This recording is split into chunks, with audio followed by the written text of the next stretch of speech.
All right, next up, our next two speakers are really leaders in next generation high schools. So first we have Dr. Sharon Lynch. She's a professor of curriculum and pedagogy at the George Washington University. She was a former NSF program director and former president of NARST. NARST is the National Association of Research in Science Teaching. Her research on inclusive STEM high schools has drawn the attention of the White House policymakers and other scholars interested in improving opportunity to learn in the STEM fields. So it's my pleasure to introduce Sharon. Yay!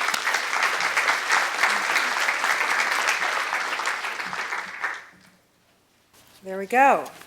Good morning. How are you, everyone?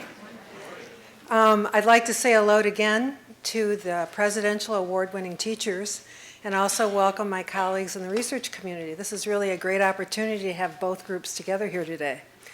And I'm excited to be here. Thanks, Joan, too, for giving those remarks. She's always got something new to say, new ideas, and one never gets tired of listening to her. So to begin with, let me get started here. Make sure my time. I wanted to talk about research on inclusive STEM high schools, and we'll unpack what that means in a moment. But I guess to start out, I wanted to just ask everybody to think about the transition we're making from yesterday to today.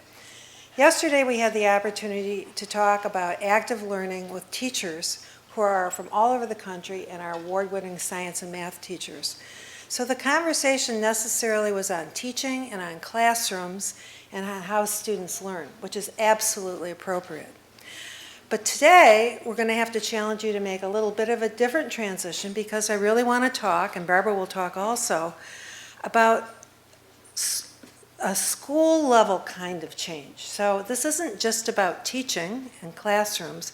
It's about what would happen if schools were really different. And there was a small group of teachers that met with Oki Lee and listened to her wonderful talk yesterday. And at one point, I just inquired of them, how many of you feel like you're sort of islands of active learning in your schools? And they all raised their hands.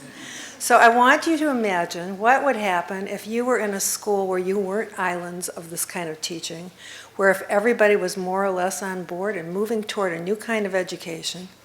And more importantly, honestly, what if the students in those schools were experiencing that kind of education in every class, every moment of the day, every day?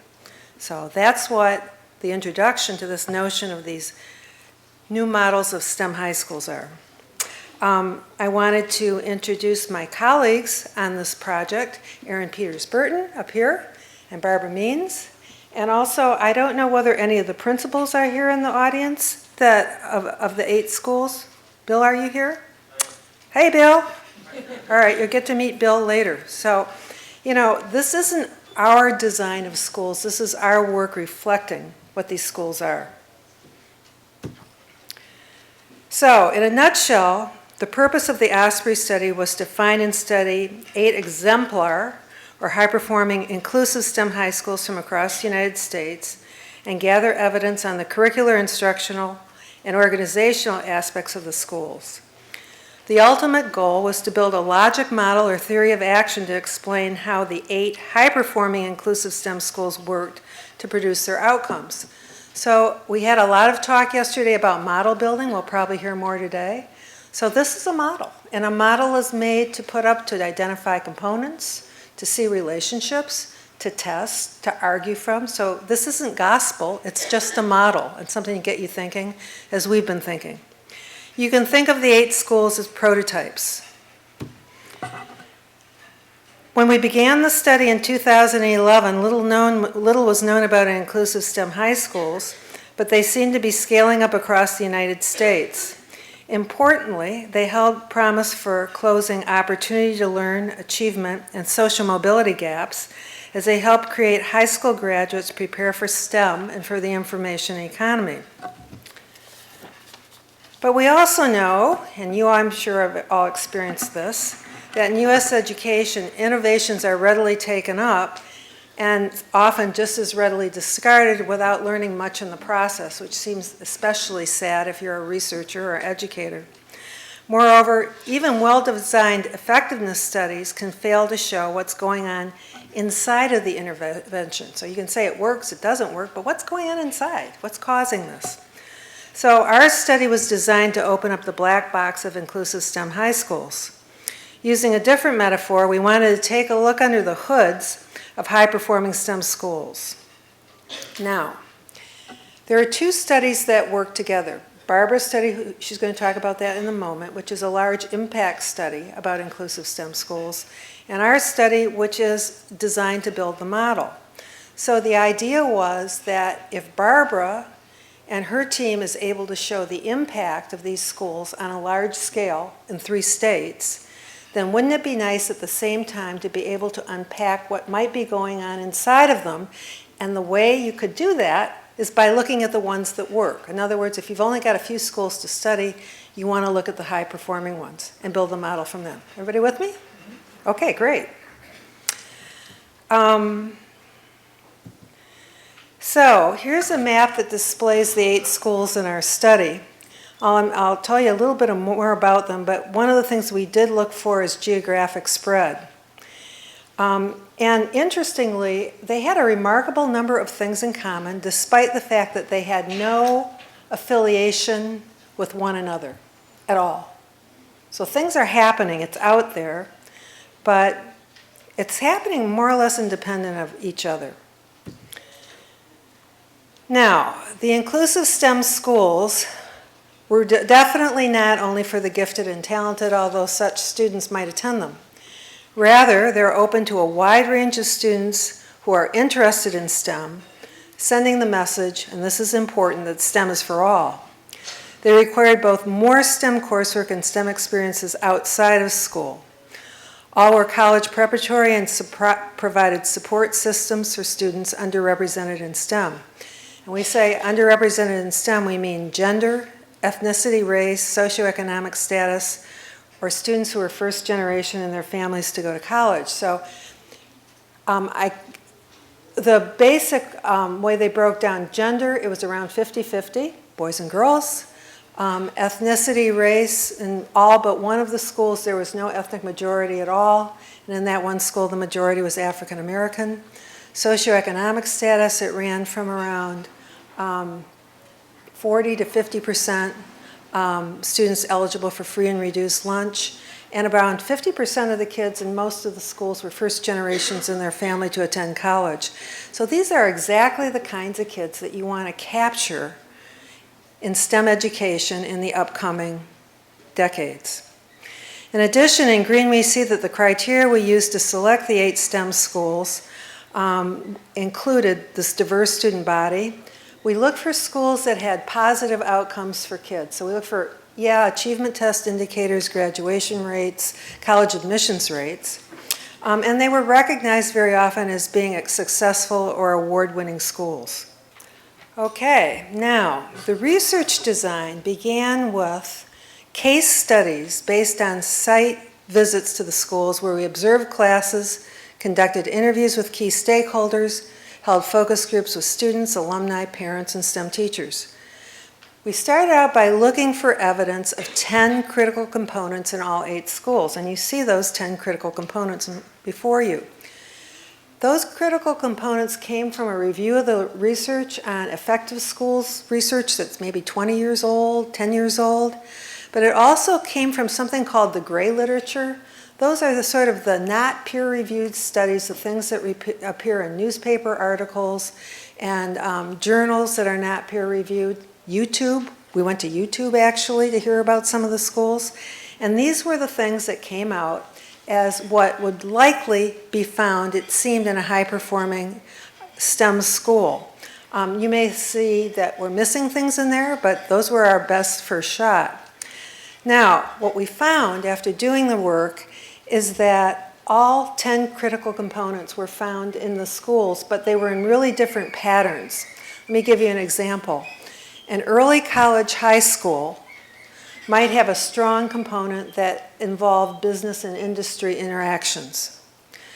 On the other hand, a project-based learning school might have really highly developed technology. And that wasn't by accident. If you have all project-based learning, you're going to need some serious technology to keep track of those projects.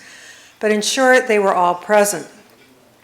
A revealing finding was that 4 of the 10 critical components were consistently prominent or foundational to all 8 schools, and those are the bolded components.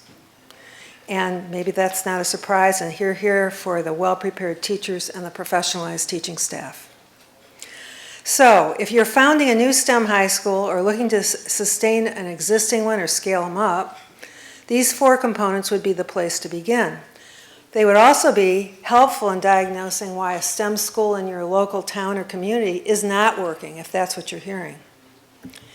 In addition to the 10 critical components that we started out with, through cross-case analysis, we found these 4 emergent themes. We're now calling them additional critical components that seem necessary to explain the positive outcomes of our 8 exemplar schools. So, now to the logic model. After completing the cases, the members of the research team put our heads together and we drafted the first logic model. This work was based on evidence that we had gathered after 3 years of study and took months to prepare. So this was an evidence-based logic model. It wasn't one of those things that you put together on a Wednesday afternoon. It took a long time. Then we sent the logic model to the school principals and heads of the 8 study schools. We invited them to a leadership forum in Washington, D.C. in February of 2015, and lo and behold, each and every school principal came. Based on their feedback from that day and a half of hard work, we revised the logic model, and this is what you're going to see here today. Okay, so here it is before it's filled out. If you look at the box on the left, school critical components, that would contain those 14 critical components at the school level that I just talked about. And if you look at the box on the right, we knew what that would contain because we selected schools because they had high student level outcomes, such as college admission rates and students prepared for STEM college majors. But something was missing. How do you get from school level components to student level outcomes? Well, an important insight central to understanding what these schools are doing is the middle box, impacts during high school for all students. If you think about it, along with building STEM knowledge and skills, this is where the development of 21st century and socio-emotional skills must occur. It's also where students underrepresented in STEM, critical, build the social capital and the confidence to pursue STEM in college and careers. So you're positioning kids very carefully during those 4 years. This talk is going to be on the left-hand box, the school level components, and we should get together another time and we can talk about the rest. But I know as STEM researchers and excellent teachers, you're well aware of the impact of that middle box. So what we did next is we divided the critical components into 4 groups. And on the left-hand side, structure, what students learn, how students learn, and social dimension and purpose. So for structure, the critical components there is the bottom line is that the inclusive STEM schools were thoughtfully planned by their leaders and by their founding teachers, and usually by an advisory committee within the community. And they had buy-in from business and industry, institutions of higher ed, and also their school districts. Founders had to think about how technology would be used and how to build in feedback mechanisms for improvement. They're experimental schools. If you can't prove that they're working, you're in trouble. The schools needed the autonomy to be innovative and flexible. They needed latitude to create administrative and organizational structures to fulfill their goals and to respond to STEM opportunities in the community. So we learned they're very flexible, experimental organizations. What do students learn? The schools provided a college prep STEM curriculum of greater depth and breadth than required by their respective states, but they also all offered either engineering courses, or I should say required engineering courses, or career technical education courses for all students. Tracking was minimized. Early college coursework or other college experiences delivered the clear message that diverse students could be successful, and more importantly, that they belong there. How do students learn?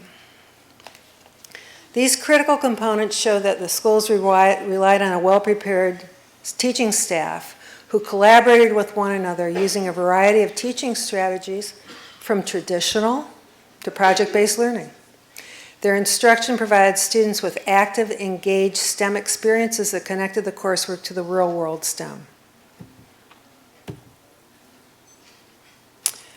And then finally, social dimensions and purpose. This is sort of that socio-emotional aspect.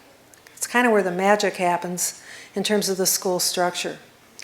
How was it that inclusive STEM high schools were able to take students from groups underrepresented in STEM and steer them to success to the extent you've got 100% college admission rates? The schools provided STEM connections not always found in the students' communities or that their families could provide. Supports were available so that students had the opportunity to learn and keep learning until they were successful. The approach was consistent with the engineering and design principles prevalent in STEM schools. Everyone was aware that failure was a normal and expected part of the design process. Students had the choice to participate in challenging STEM learning in school and reaching out to their communities to build personal agency and confidence, and supported by a school community that was positive and warm. We heard again and again that the school was like family, and they were very friendly places for kids who are a little different. They were like family. So, altogether, this is what the logic model looks like when it's completely populated. It would take a time to get through the whole thing, but you can find out more about it by visiting the OSPE website, or for the secondary teachers who are going to hang around for a little bit, for another 45 minutes, we'll be talking about it in more detail. But in summary, the research supports the notion that the 8 STEM schools in our study were operating under a single set of principles or a common model. The principles are critical and are important to understand if we want to think about new ways of improving STEM education in general, and if we want to think harder about closing gaps for students underrepresented in STEM. To be sure, these schools did not provide a quick fix. Rather, they took in students interested in STEM and over 4 years immersed them in STEM experiences. If we had more time, we could talk more about the humanities teachers and how they worked with the students. They got students out into their communities to learn and into the world of STEM. In this way, students built the social capital and were positioned for STEM college majors and careers. The schools in this study demonstrate that STEM can be accessible to a wide range of students. So, in summary, I think inclusive STEM schools are a prototype, a possible model for where education might be going in all our schools in the future. They certainly provided an opportunity to close equity gaps and to respond to national and community needs for good jobs and homegrown workers in STEM. Thank you.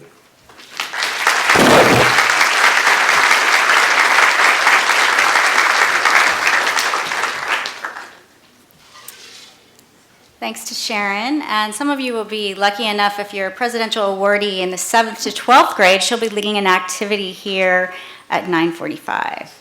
So next up, to conclude our welcome session here, it's my pleasure to introduce Dr. Barbara Means.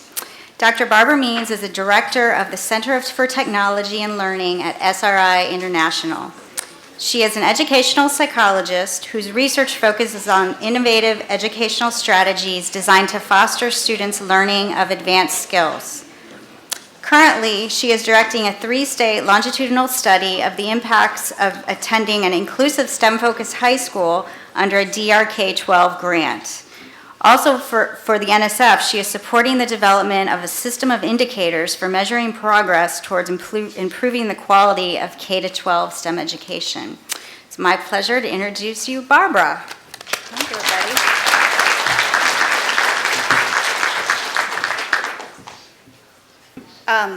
First, I want to say what an honor it is to be in the room with so much STEM teaching talent. It really is a pleasure, and I want to congratulate you all on your awards. That's a terrific accomplishment, so give yourselves a pat on the back. And then what I'd like to do is call on everyone in the room, whether you're a STEM teacher or a STEM researcher, to think about what we all really care about is having a positive impact. I think that's what motivates us to do what we do. And for today, or at least during this presentation, I'd like to invite you to think about this in a broader policy context, because it really is policies and policy changes that can affect millions of students and their teachers. And so I'd like us all to imagine for the next 15 minutes that we have Tom Khalil's job, or at least that we're part of his extended brain trust, and I believe we are and can be. So I want to address some of the equity issues here. We all know the kind of statistics we have. If we start with thinking about the children and students, young people we have in our public education system, 45% of them come from groups that are underrepresented in STEM professions. That is, they're Hispanic, African American, or Native American. And they start off, as Tom said earlier, interested in almost everything, including the world around them, and that means science. And they go through secondary education and post-secondary education, and what do we end up with? We end up with a STEM workforce that is only 10% people from those three groups, Hispanics, African Americans, and Native Americans, only 10%. And we know that over 50% of our graduates of post-secondary education are women, and yet we find that in some STEM fields, such as engineering, they're just 13%, computer and math sciences, just 25%. So why is this? I mean, this is the system we've created in this country, and it doesn't look the same in every other country. There are multiple causes, of course, and it's complex, but I want to suggest that part of it is the education system that we've built. We know that all schools are not created equal. And I think this is a shock, maybe not to all of you, but to many people in the public at large. If you start talking to them about public education, what they don't realize is that if you look at the courses that are required to enter immediately into a STEM college major, and you're not going to become a STEM professional unless you complete a STEM college major, that series of courses is actually not offered in every high school. And in fact, only 57% of African American students attend a high school where that series is available. It's not even available to them. And then if you look at specific courses, those schools serving the highest proportion of African Americans, a quarter of those schools don't even offer Algebra 2. And if you're not ready to take calculus as a freshman when you enter college, you cannot complete a STEM major or an engineering major in 4 years. And if you come from a low-income family with not a lot of wealth, the difference between taking 4 years and 5 or 6 years to get through college is enough to make you to decide, I'm sorry, I cannot afford a STEM major. Or to tell your child, what a heartbreak to have to tell your child, I'm sorry, I cannot afford for you to major in science or engineering or math even though you want to. We also know that beyond the courses that are offered, there are other sources of inequality.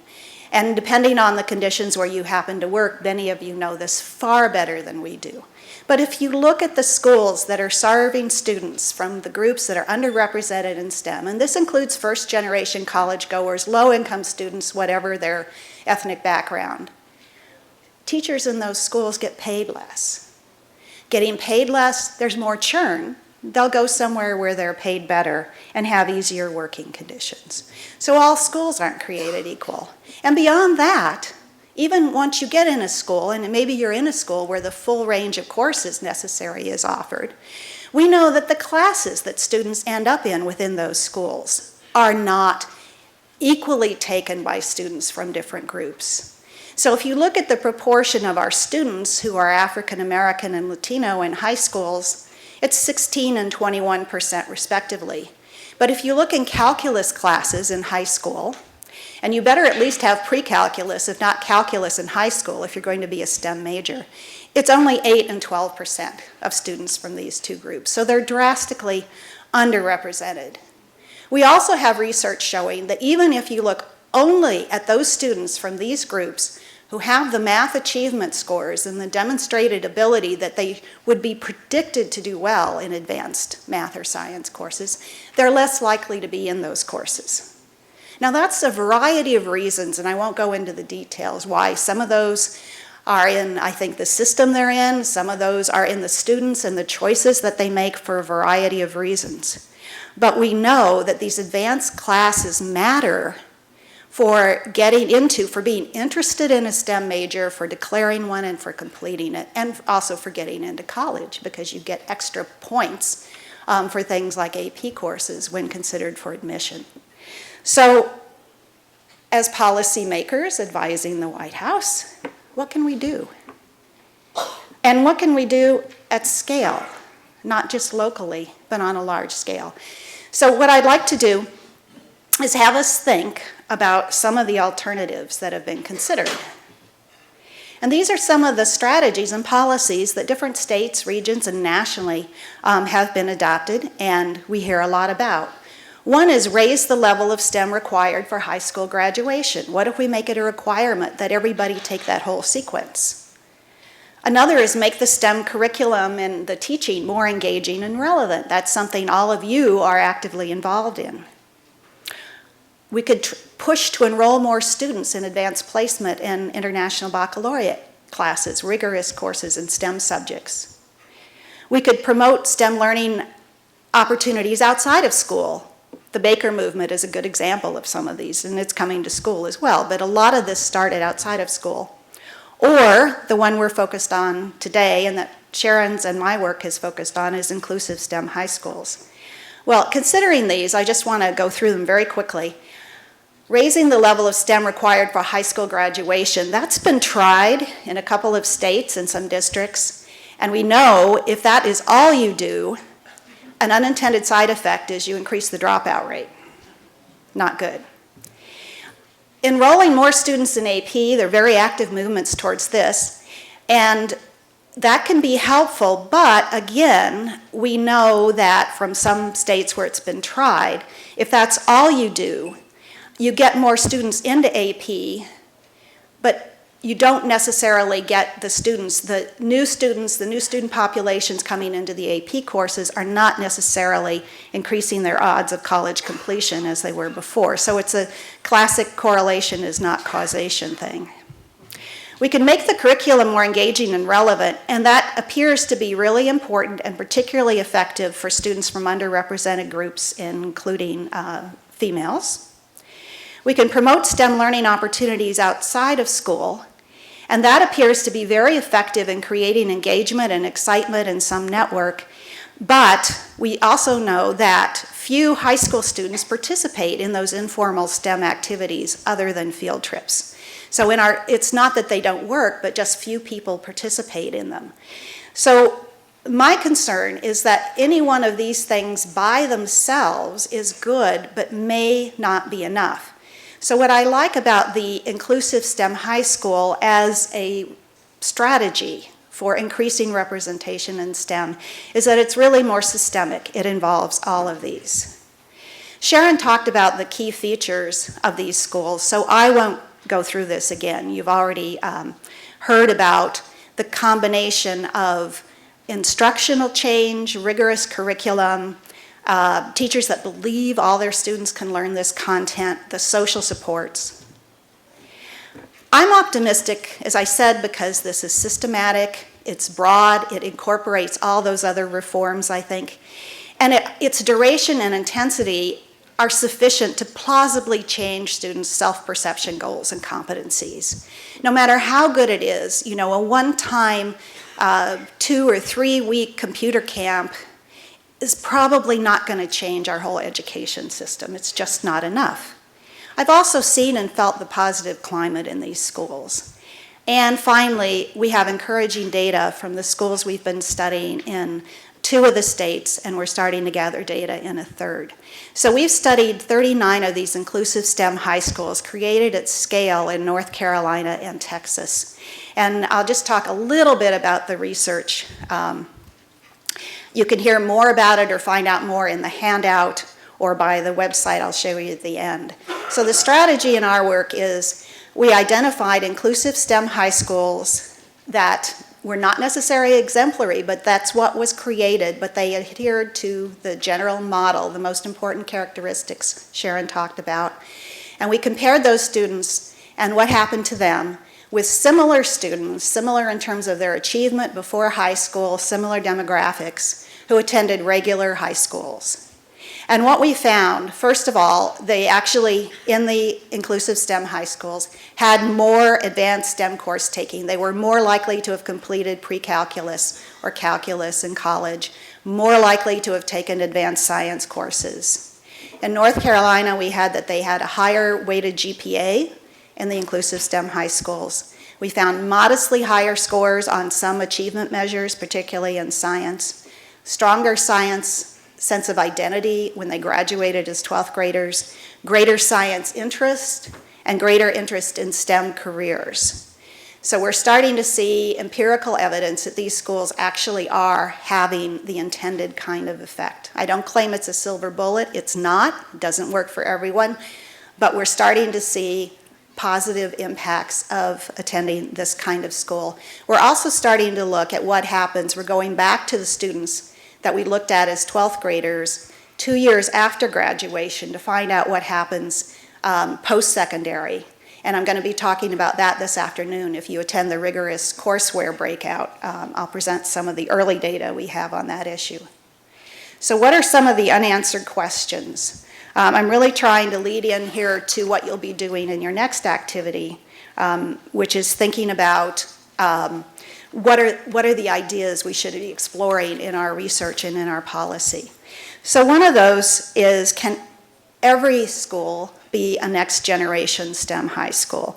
That is, to what extent can the key features of the inclusive STEM high schools be implemented within regular public schools? And that's a real serious question, I think. A lot of nuances to that.